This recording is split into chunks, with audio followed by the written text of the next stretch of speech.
Welcome to Basic Brewing Radio for Thursday, September 17th, 2009. I'm James Spencer. Here at Basic Brewing Radio, we're all about home brewing. This week, we take you to a meeting of the Oregon Brew Crew Homebrew Club in Portland, Oregon. There we talk to beer legend Fred Eckhardt and get some insight on the club's Build-A-Beer project with the designer of the experiment. If you're new to home brewing and would like to get into the hobby for the first time, check out our website, basicbrewing.com, where you can find archives of our audio and video podcasts and our DVDs to walk you through basic and more advanced brewing techniques. And you can follow me on Twitter, my username, Basic Brewing, all one word. Also, you can find us on Facebook or find me on Facebook at facebook.com/basicbrewing.james. We also have a Basic Brewing Radio and Basic Brewing video page on Facebook. And if you become a fan of the show there, I'll be sending out occasional notices when shows are posted and such. And you can also see photos and a video from our trip up to Portland and the Portland area there on that page. Some very cool stuff. Thanks again to everybody clicking on the Amazon.com associate link on our basicbrewing.com site. Whenever you think of Amazon, think of us and click on our associate link first. It won't cost you any extra, and you'll be helping us bring you this show, and we appreciate your support. We also have associate links for Brew Your Own magazine and the American Homebrewers Association on our site, too. The deadline to enter your data for the BYO-BBR collaborative experiment on yeast pitching rates is just a couple weeks away. I'm looking forward to seeing what's being collected out there. You can find the online data form on basicbrewing.com/experiment. At this point, you may be able to get in just under the wire if you haven't started your experiment yet, but it would be a squeaker just a couple weeks away. Before I get into talking about our excellent trip to the Portland area, I want to read an email or two since I didn't get to do that last week.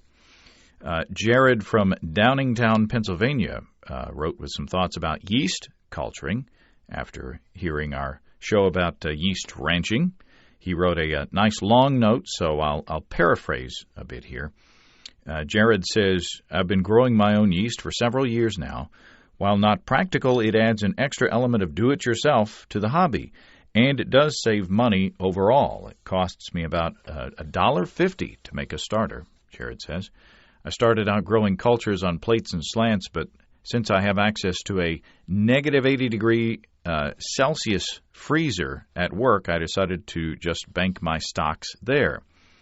I found plates to be rather inconvenient and prone to drying out and occasionally contamination. Plus, Jared says, you have to restreak the plates several times a year, and with each subsequent streaking, the cells have a chance to mutate. Someone in my homebrew club has a technique he uses that forgoes the use of plates and freezers. He pitches a vial of White Labs, then adds sterile water to the vial containing residual yeast. There's little room for contamination, so there's no need to grow up cultures from a single colony. You can store that in the fridge for years, Jared says. Whenever he needs yeast, he makes a starter from a small amount of the stored yeast.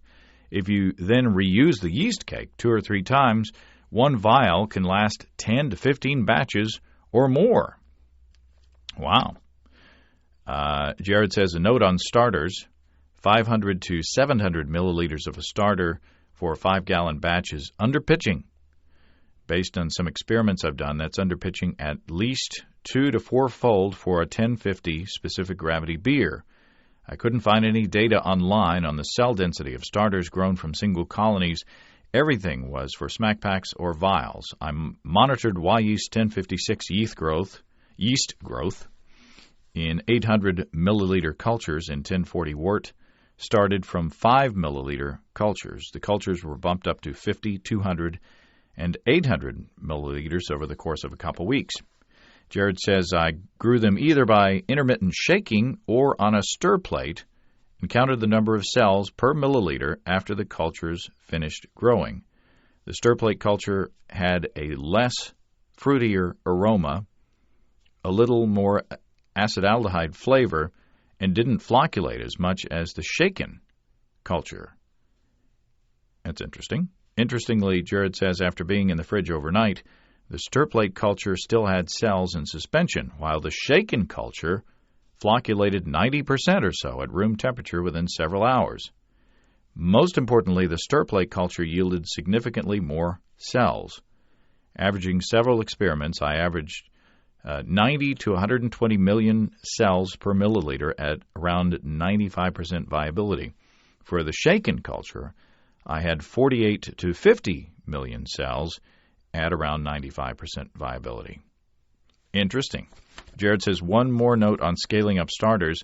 I noticed no difference in total cell count between two experiments where I scaled up my starter as described above versus adding a 5 milliliter culture into a 1.5 liter starter. So straight into that. Jared says, I plan on doing a side-by-side comparison between the two methods to compare cell growth and viability. Then I'll be pitching these into a split batch of beer to determine whether there are any flavor differences. Now, that would be interesting to see what you come up with on that, Jared, and I appreciate all the information, and especially on the using the White Labs yeast tube to save yeast for another use. I mean, what I do generally is just rinse the thing out and, and save it. Collect them for the, if you collect so many, you get a coupon. But, there's yeast in there. Why not save it in the fridge? And on the issue of overpitching, of course, or underpitching, we're, collecting data with our collaborative experiment. So it'll be interesting to see if our data jibes with what Jared is seeing. I appreciate the note. I also got a note from John. I don't know where John's from. John says, I enjoyed your recent podcast on freestyle brewing. It serves to heighten the interest I already had in the use of heather instead of hops. John says, a visit to Wikipedia, however, pointed to a possible danger in its use. It says, the use of heather in the brewing of modern heather beer is carefully regulated. By law, the heather must be cleaned carefully before brewing as the undersides of the leaves may contain a dusting of an ergot-like fungus, which is hallucinogenic intoxicant. Thanks, John. Is that a bug or an undocumented feature? The hallucinogenic intoxicant. Interesting. Seriously, it sounds like if you're planning on brewing with heather, do a little more research on the heather and how to treat it before you can feel confident in brewing with it. I appreciate that, John. Got a note from Craig Ballinger over at Brew Bubba's saying that he was interviewed for a publication called Crane's Business Detroit. He sent a PDF of the article, and sure enough, there was Craig's picture under the headline, Beer on Brain is a Good Thing for Podcaster. As an added bonus, Craig mentioned other beer-related podcasts in his interview for the article. He mentioned the Craft Brewer Radio, Big Foamy Head, and us, Basic Brewing. So thanks, Craig. Craig's a good guy. Now, I told Craig the only fault I could see with the article was that it had Craig's picture on it. Craig said, regrettably, it was between me and Jerry, and that's like asking, would you prefer the colonoscopy or the root canal? A tough choice either way, Craig says. I had to kid Craig. It was a good picture. Before I move on and forget, Steve Wilkes and I will be in Tulsa this coming Saturday for the Foam Cup, being invited by the folks at High Gravity to be over there. We'll be sitting in on judging in the afternoon, and we will be at the banquet that evening. So we hope to see you there. It should be a fun time. Now, let's talk about our recent trip to Oregon. Andy Sparks and I were talking a few months ago about whether we were going to the Great American Beer Festival this year. And it's been my position that the Great American Beer Festival is a great event, but it gets so much coverage in other areas. And if you go every single year, it gets tough to find new angles to cover, new stories to cover. So I wanted to use the travel budget in a different way this year. And when I first interviewed Dave Wills of Fresh Hops a few years ago, he mentioned Hop Madness and invited us to go up there. So it's always been in the back of my mind that I should probably do that. Hop Madness is an event where homebrewers get together at Willamette Mission State Park to pick hops that are brought in on the vine, brew right there in the park, drink homebrew, of course, camp, and tour a local hop farm and harvesting facility. Not necessarily in that order, you understand. That happened this past Saturday, and it was a lot of fun. In fact, you can go to our Basic Brewing Radio and video Facebook page, as I said before, and see the photos from the whole trip, along with a video of Andy jumping into a giant pile of hops head first. Other people were going into the hops, but they were kind of, leaning backwards into the hops. Andy started across the room and catapulted his whole body into the hops. And I did a pre-release of that video on that Facebook page, and you can also see that video if you go to youtube.com/basicbrewing and look at our channel there. Pretty amazing. And he was pretty itchy afterwards because that lupulin stuff, it likes to stick to you. You'll see you'll see the rest of the footage that we shot at Hop Madness at in the upcoming episode of Basic Brewing Video, which I hope to release later this week. Anyway, we decided to head out a couple days early to catch some brewery tours and take in some of the Portland beer culture up there. We got to hang out with our buddy Charles Culp and his wife Teresa. You might remember way back, if you've listened to the archives, you heard Charles on the show where we were in Austin recording the hot side aeration experiment tasting in the back room at Austin Homebrew Supply. Charles was that's where we first met Charles. He's since moved up to Portland, and Charles said, "Hey, let's hang out. I'll take you around." And Charles introduced us to Alex Gnum at Upright Brewing in Portland. It's a small, new brewery, just started in March, and they do open fermentation with French farmhouse yeast strain. And you'll hear more from Alex in a later episode of Basic Brewing Radio. And we also shot a video tour of his brewery, which is very cool. Then, thanks to a suggestion from tweeter Derek in Portland, otherwise known as Datland, we headed out to Sake One, which is apparently the only American-owned sake brewery in the country. And we were treated to a very interesting tour there, which we also shot on video, by Jennifer Brownstein at Sake One. And Jennifer also treated us to an extensive tasting afterwards, which was delicious and opened my eyes a lot to different styles of sake. I didn't know how much I didn't know, but it was very eye-opening, very delicious, and I'm a huge fan of sake now.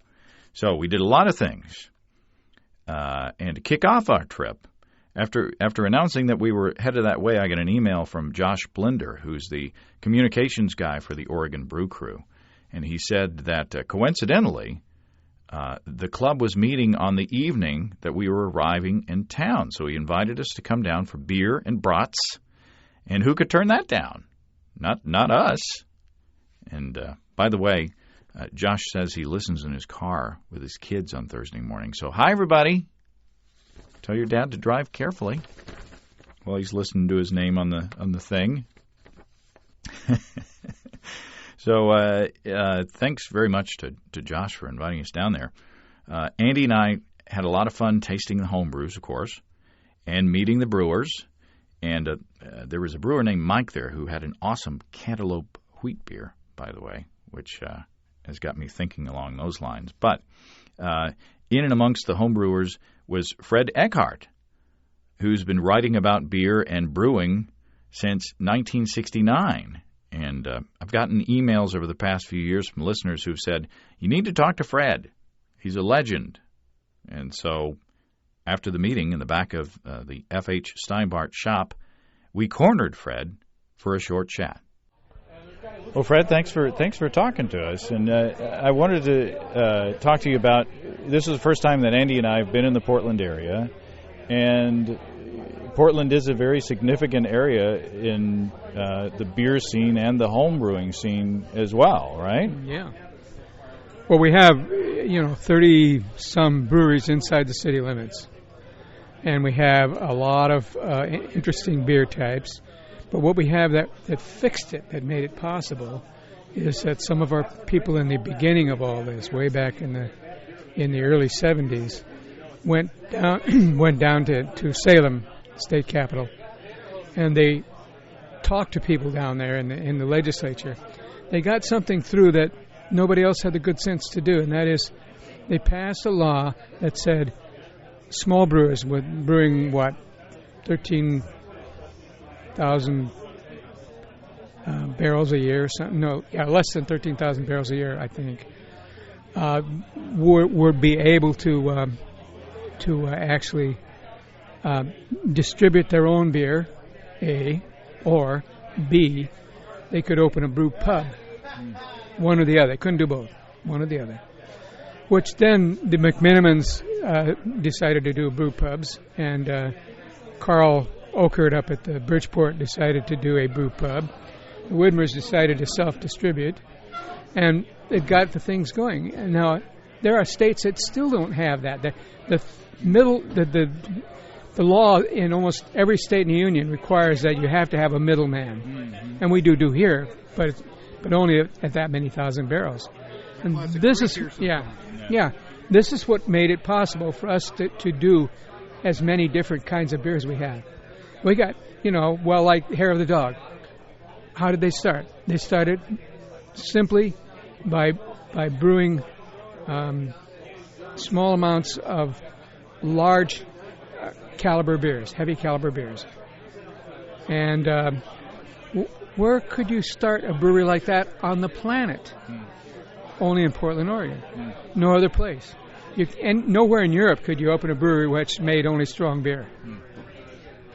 And it's things like that. It's luck and fortune and good laws and nice people. Well, we got a lot of interesting people here. And it doesn't hurt that you have a good climate for growing hops as well. Well, there's that. Yeah. Well, it can grow barley here too. So, you've been writing about brewing and home brewing for since 1969. Yeah, exactly. So we've come a long way since then, haven't we? I mean, we have. We're standing here in the back of the homebrew shop amidst bags of grain and all these wonderful tools and ingredients that homebrewers have access to now. That's right. I take it that it wasn't that way in the beginning. No, and that was another thing. We were able to. I would write an article about using this, that, or the other thing in brewing. Somebody would find it and sell it and get it on the market. So it was really fantastic. You'd have somebody coming up and finding these hard to find hops, strange grains that you couldn't get anywhere on the planet except wherever you could find them, and you couldn't find them very often, even when you worked at it. I mean, it just went on like that, and it's fantastic. So, do homebrewers nowadays have an appreciation of how far we've come? I mean, do you?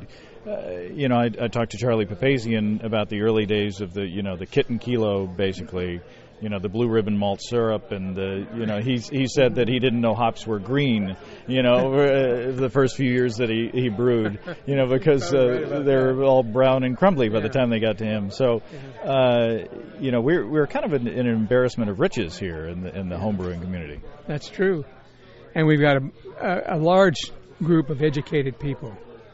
One of the things was, and I don't take credit for this, but the Oregonian started publishing my column on brewing and about beer way back, what was 1982 or something like that, 83 maybe.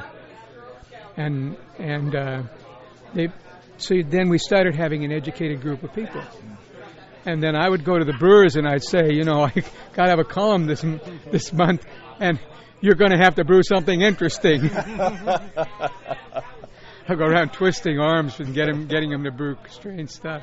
But it worked. It worked. You know, and but without an educated population and without these interesting laws, none of it would have worked. It's just one of those. So what's your opinion of where craft beer is going today and how the big brewers are responding to it? We're saving the big brewers of the world. We are.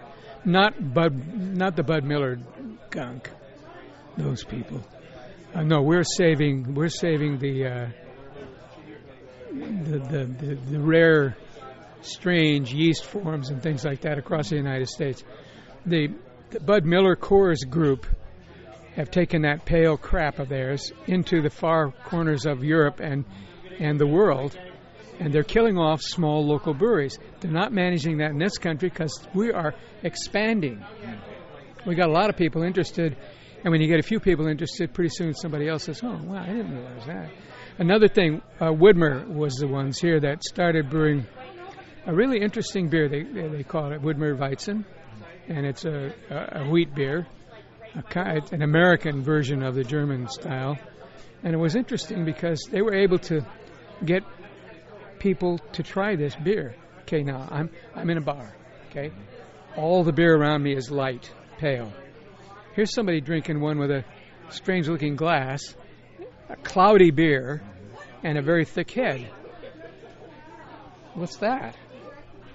And that got people trying stuff. So then once you get people to try that, they think, well, I wonder what else they make. So that one beer style, that one beer type that everybody laughs at kind of sometimes, but it's the one beer type that got all these people to try it. Mm-hmm. It's the gateway beer. Yeah. And most craft brewers have their sort of entry-level beer.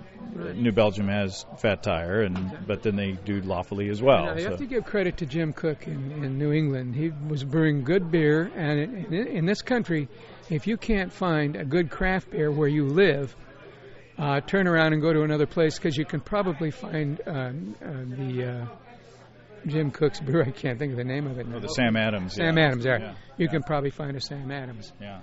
So there again, that goes all the way around the country. And it's made possible by one brewer who managed that kind of distribution. And he's helping to give homebrewers the spotlight with his long shot beers as well. Exactly, yeah. So do you still brew yourself? I brew sake. Which is a beer. Yeah. It's my fun brew. Yeah, we've talked to a sake brewer in Alaska who told us about the process and sent me some homebrewed sake, and it was very good. So what advice can you give homebrew sake brewers or homebrew beer brewers who want to get into the sake? You have to follow a procedure. You need to make a calendar because it isn't all done in one day. In beer, you do a big chunk of what's needed to be done. You can do it in one day. Mm-hmm. Can't do that in sake. Nothing works that way in sake. But the interesting thing about sake is that it's a fascinating beverage. It really is. It doesn't get much credit in the world of drinking, but it's a little on the strong side. It's pretty good. So is there something about the process that you like more than, say, brewing beer? Because nobody else does it. But the thing is, you might say, why in the hell don't you brew your own beer? Well, I got 34 breweries in town that brew beer at least as good as and probably better than anything I'd brew. Why would I brew? Mm-hmm. You got to bottle that stuff, I'm having enough trouble bottling sake, and it isn't as hard to bottle as beer. Well, it's an honor to talk to you. I appreciate you taking time after the meeting tonight to chat with us for a couple of minutes. Thank you. Great. Andy, any questions that you have before I cut you off? No, I don't have anything. It was an honor to hang out with you here tonight, Fred. No. Cheers to you. Have a good rest of the year, gentlemen. If you're nice, you can have a good next year too. What the hell? Well, I'm gonna go live it up. There you go. Well, that was fun. One of the perks of this job is that we can talk to legends like Fred. I appreciate his taking time to talk to us for a couple minutes. Hope to run into him again. Also at the Brew Crew meeting was an ongoing experiment that people were evaluating there. Shane Watterson is the guy in charge of education for the club, and he's designed a project that he's calling Build a Beer, essentially building an awesome American pale ale from the ground up, ingredient by ingredient. So, Shane, you're the education chair of the Oregon Brew Crew, right? Yeah. This year is my first year as on the board, and I was elected education chair. It's kind of a interesting position. We're supposed to be an educational club, so I feel like I have a lot to do, but who knows? It changes. Every education chair, every board is different, so, I mean, I just try to do what I can. I got to learn from the past members and see what they have to do, but everybody does stuff differently. For sure. So what is your job as education chair, and what kinds of things do you guys try to do? My job is to facilitate the education of the club. Whatever people want to learn about is kind of my job. Like, that's what I was trying to do with the whole thing, is get people together and be like, what do you guys want to learn? But really, that doesn't work out as good as you expect, so you kind of end up doing whatever you want to do. Because, people don't really come like, oh, there's a million little ideas out there, but, just kind of changes. So is this Build a Beer project your first project? Yeah, I was trying to figure out a whole bunch of different projects right when I started, because the last year's education chair did a lot of demos. Came through and was like, oh, this one's on milling, this one's on yeast culturing, this one's on this. But he's a professional brewer, and he knows a whole lot of that kind of stuff. Where I'm more of an aspiring professional brewer, and it's like I want to learn through really hands-on stuff. So I was like, how can I get there to be more beer at meetings? Because, it's hard to get people to bring kegs to meetings sometimes. A few people will, just for, homebrewer points and stuff like that. But, to really get stuff there and teach people something. I want to get people brewing, because about at least half the club, if not more, are more beer enthusiasts than brewers. So I really wanted to get people brewing, and I wanted to get everybody involved as possible. So, say we have roughly 7 people per phase that I've been doing so far, 7 main brewers, but I've been offering up, anybody that wants to learn how to brew all grain, anybody that wants to just help out or watch or whatever, you can talk to me and I'll get you involved with one of these guys and get you brewing and get you learning about something. If you have any questions, that kind of stuff about the brewing process in general. And then it also gets us to brew, so every meeting that we have in meetings and out meetings, and all the in meetings have been bringing 7 kegs of beer, and it gives a chance for people to actually work on kind of their judging skills a little bit too, because I've been choosing winners for each phase. So how did this start? I guess just kind of out of my curiosity. I've always wanted to do this myself, but brewing 7 batches of the same thing is kind of ridiculous for one person to do. So I was like, I've always wanted to see what the same beer tastes like with different base malts. So I was like, oh yeah, we could do this. So let's try that, and different hops, just one hop all the way through. What would that taste like? Same beer with different yeast. What's that going to taste like? If you change water, there's lots of small variables. So I figured just choosing one style, and I chose a American Pale Ale for this year, just because it's it's more of a lesser crowd pleaser, pretty simple beer, and go through and just change a little bit all the way through, and really gets people like, oh, maybe I shouldn't just use the same yeast all the time. I really like this one. Or, oh, I've never used this hop. Or, this is really nice. It's got a great aroma or whatever. I've never even heard of this base malt. Why would you use that? But, man, it works great for a pale ale. This is really nice or whatever. So what was the first phase? The first one, we did just different base malts for the pale ale. We did, we had a Belgian pale, just regular 2-row pale. We had 6-row pale. We had Golden Promise. We had What else? So you started out with a wide range of different base malts. Yeah, just to see how they all held up on their own, just with a very basic recipe. I had a little bit of like Cascade hops and an American ale yeast just to be kind of down the middle, but nothing very like in your face. All very subtle, so it would be more on the base malt than anything else. So that the yeast, the water, Maris Otter. That's the other one. Of course. Sure. A lot like Golden Promise. So what were the results on the base malts? What were people tasting? It was really interesting. One of the biggest surprises for me was the 6-row barley, because people don't ever use that for base malt brewing anymore for any ales. And we had one of all 6-row. Actually, we did two. We did one with a protein rest and one without. Huh? And that was kind of interesting. And but they were really great. They turned out to be really nice and kind of like sweet, and it had a nice full body. And I think that surprised a lot of people. The Maris Otter and the Golden Promise were, as expected, very good, and both really close. We had an organic pale and a regular pale 2-row, and that was interesting too. Like I use a lot of organic stuff. I like to brew organic, and to have it next to a normal one, the organic one really had kind of like a hay flavor, which I had never noticed before. Huh. And I was like, wow, I wonder if that ever comes through in my beer or not, because I never, really thought of it. And then the Belgian pale malt was fantastic too. It was a very sharp kind of flavor. I don't know, it's interesting. But I think a lot of people were very surprised by, the differences in just those.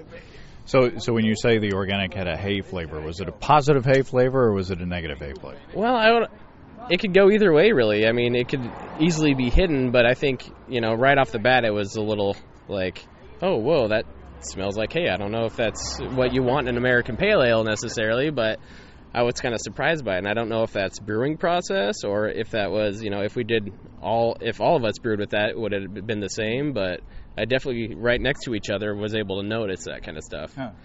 So how many people liked which and who won? We ended up going with the Golden Promise, and it was close between that and Maris Otter.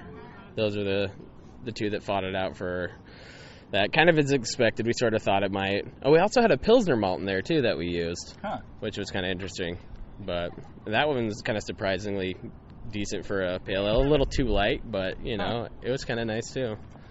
So you picked one winner from the malts, and you carried that malt into phase 2, right? Yes, yeah. So the winner's Golden Promise. So the next round, we all had to use that as our base malt. And the second phase was the hop phase.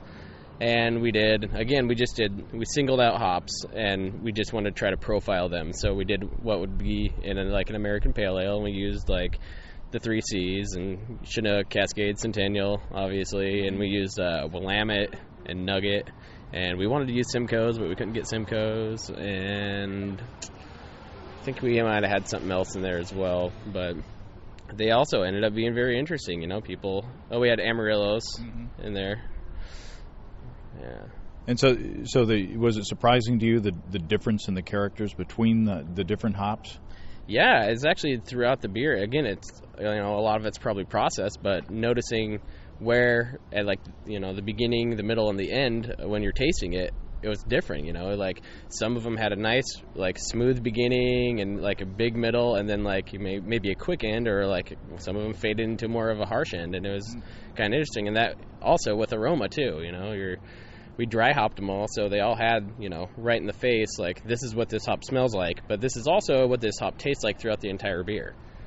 So what was the hopping schedule like during the boil?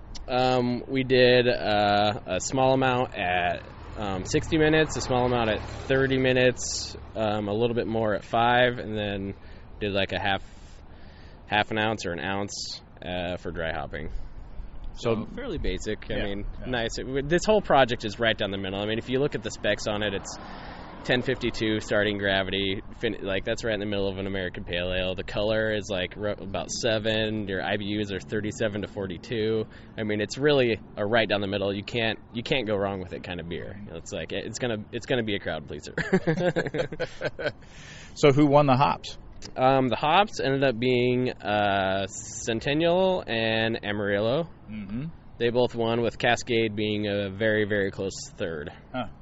Which was interesting. We've been doing a kind of a brewers, all the Build-A-Beer brewers get together maybe a couple days before our actual meetings, and we do like a blind tasting between us, and we all judge that, and then we go around and we taste them again and see, tell what they were, and then we kind of vote on our favorite two as the winners or whatever, and then we bring it to the meeting and have all the members vote, and it's kind of whatever the culmination of those two ends up going on to the next round.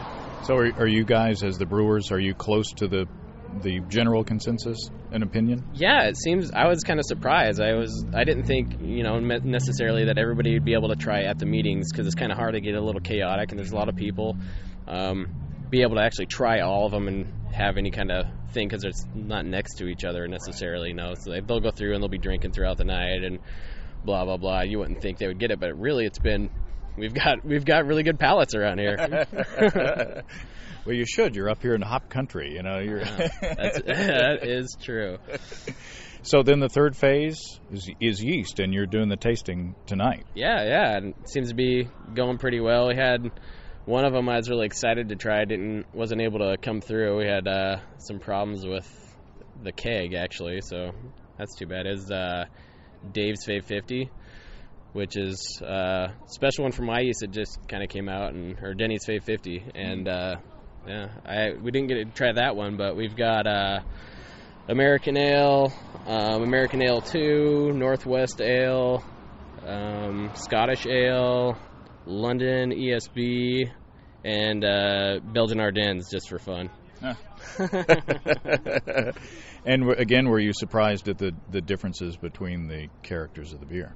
Yeah, every one of them. It's amazing how much of a role yeast plays in your beer. I mean, the flavors, like just how the bitterness is there, how the body is there, like the color, the clarity, all kinds of stuff has to do with your yeast. And fermentation temperatures obviously could play a part. I mean, we could do, like I say, we could do it again with all the same yeast, and we'll probably have different depending on brewing process and fermentation temperatures and whatnot. But still, the yeasts are playing a very different role. Each one is quite a bit different. Were there any surprises with the yeast? No real big surprises so far. It's kind of what you would expect from like the American ales. They are just like the American ales are. I mean, they make a good pale ale, but everybody was kind of a little more toward the London ESB, and the Scottish was doing surprisingly well. Like I know a lot of us love the Scottish ale around here, and a lot of breweries use the Scottish ale around here, but we usually use them for higher gravity beers or more malt centric beers. And having it on a citrusy pale ale, I was kind of surprised. And it actually, yesterday in our blind tasting, it was the one that won. Huh. So I'm kind of curious to see how it comes out tonight. So is there going to be a fourth phase? Yeah, I think so. I think there'll be a fourth phase. I was thinking about maybe doing a water chemistry thing, changing up the water, trying different brewing salts. But that's, again, getting kind of maybe a little more technical. I'm sure you could find tons of differences, but you're getting a little, I don't know. I think I'm going to go and let everybody kind of more run wild with it a little bit. Make them use everything that won for the first three phases, but kind of have their pick of what they want to do with it within the American Ale like style guidelines, more or less. So, you can change your gravity, you can change your bittering units, you can change, you could add an extra hop. You have to use at least those two, or you could add some more specialty malts or something like that. But I think that'll give some real fun beers. It'd be interesting to carry it on to some sort of process like boil time or fermentation temperature, do like 7 beers, all the same ingredients, all the same process, except for changing the one variable of fermentation temperature to see, what that range of variable has as an effect on the beer as well. You could do, if another brew club were to want to take up this concept, there's any number of different ways that they could go. Oh yeah, I mean it's really endless. We tried to do a few years ago, before I was even a member, We call them like the Great Hop Experiment, the Great Yeast Experiment, where we actually went to breweries around here. We went to Alan at Hair of the Dog. He was the former president of the Brew Crew and really good to us. And he offered to, brew like a base batch and then just split it between a whole bunch of carboys, and you could ferment it. You could do all yeast and be, it's going to be on the same beer, the same exact beer, the same brewing process. So getting more technical, you can get so much more technical with it and make it, make sure each time is off the same wort and the same brewing process. And that's interesting, but I kind of just wanted to get people involved. Yeah. Get them brewing. I didn't really care so much about like our actual outcome. I just get everybody brewing and see how it comes out and see how the differences are. I mean, they'll be different just because of the brewing process, but they'll also be different because of the variables. So it's fun to see. I'd love to do. I mean, you could probably do it again. Just switch. I could start over right now with the same beer and go with what's one. Just keep switching and do it. Maybe 4 times over until it's finished. Yeah, that's really cool. I mean, your job as education chair is to get people to start thinking. Yeah. And if they start to see how one variable can change a beer, and then adding on the second variable on top of that, and then a third to get all these different combinations, then that starts the gears in their brains working as to how they can change their process or their ingredients or their beers if they're stuck in a rut. And they think that they've got a good beer, maybe tweaking it a little bit, and they get a better beer. Yeah, maybe. I mean, the whole purpose is really to teach people how to make their perfect beer. How when they go home at the end of the day, they've been brewing the same beer for how many years, but they're not quite happy with it. Well, maybe, split it off into a whole bunch of gallon batches and pitch different yeasts in it, and just try that same beer that you've been making for years, and try it with a different variable in there, and just see if you like it better. And if you do, take that and go on to the next, just switch it up a little bit and slowly fine-tune your process until you have that beer that is just the one beer that you want to make. And it's like when it comes time to make your crowd pleaser, make the one that you want really, really like, it's like you already have that recipe and you've dialed it in. It might take years to do, but that's fun of it, that's why we homebrew. So what project is on the horizon? Have you thought on what you're going to do next? Well, we've got a lot of stuff coming up.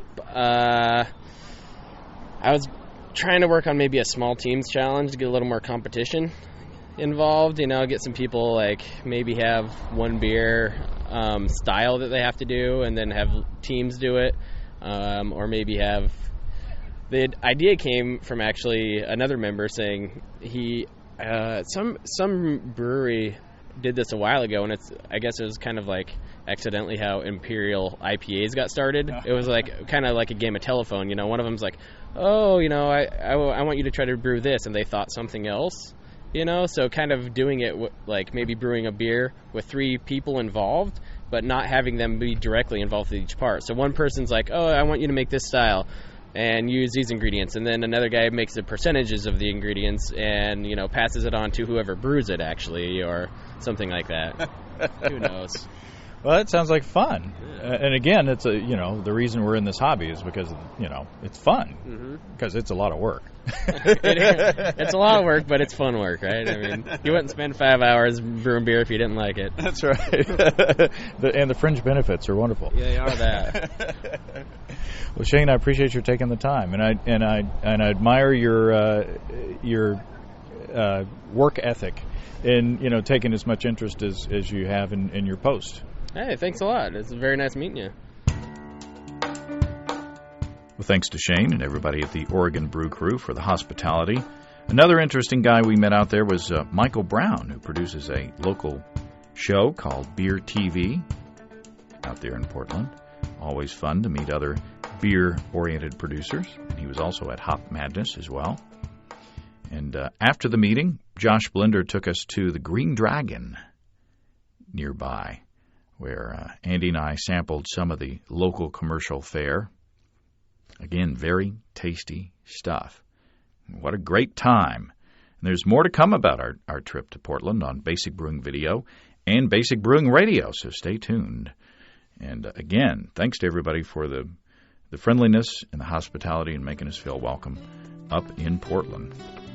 If you have brewing questions, show suggestions, or just want to say howdy, write to james@basicbrewing.com or just fill out the contact form on basicbrewing.com. And please don't forget to tell us where you're from. You can check out our homebrewing DVDs, Introduction to Extract Home Brewing, Stepping into All Grain, Low-Tech Lagering and Decoction Mashing, and Introduction to Wine Kits. And we've got combo deals to save you a few bucks if you want to buy more than one DVD at a time on our site. And you can see listening to the fine folks across the country who sell our DVDs on basicbrewing.com. And if there isn't a vendor in your area, you can order them online in our online shop at basicbrewingshop.com.